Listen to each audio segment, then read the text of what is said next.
വളരെ എളുപ്പത്തിൽ എങ്ങനെയാണ് തോരൻ തയ്യാറാക്കുന്നതെന്ന് നമുക്ക് നോക്കാം. ഞാനിത് തയ്യാറാക്കി എടുക്കുന്നത് ബീൻസും ക്യാരറ്റും ഉപയോഗിച്ചാണ്. അപ്പം നമുക്കിതൊന്ന് തയ്യാറാക്കി നോക്കിയാലോ. ആദ്യം തന്നെ പാൻ വെച്ച് ചൂടാക്കിയതിന് ശേഷം അതിലോട്ട് കുറച്ച് വെളിച്ചെണ്ണ ചേർത്ത് കൊടുക്കുന്നുണ്ട്. വെളിച്ചെണ്ണ ചൂടായതിനു ശേഷം അതിലോട്ട് കടുക് പൊട്ടിച്ചെടുക്കുന്നുണ്ട്. ഇനി ഇതിലേക്ക് ഒരു വറ്റൽ മുളക് ചെറിയ കഷ്ണങ്ങളായിട്ട് അരിഞ്ഞത് ചേർത്ത് കൊടുക്കാം. എന്നിട്ട് ഏകദേശം ഒരു ഗോൾഡൻ കളർ ആകുന്നവരെ ഒന്ന് വറുത്തെടുക്കാം. കളറൊക്കെ ചേഞ്ച് ആയിട്ടുണ്ട്. ഇനി ഇതിലോട്ട് സവാള ചേർത്ത് കൊടുത്തിട്ടൊന്ന് വഴറ്റിയെടുക്കുന്നുണ്ട്. സവാളയ്ക്ക് പകരമായിട്ട് ചെറിയുള്ളി ചേർക്കാവുന്നതാണ് കേട്ടോ.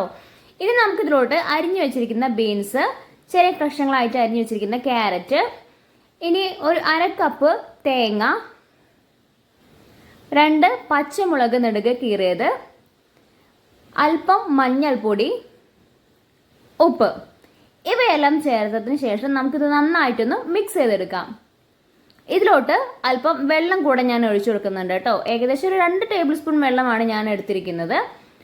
അപ്പം വെള്ളം എല്ലാം ചേർത്തതിന് ശേഷം നമുക്ക് നന്നായിട്ടൊന്ന് മിക്സ് ചെയ്തെടുക്കാം.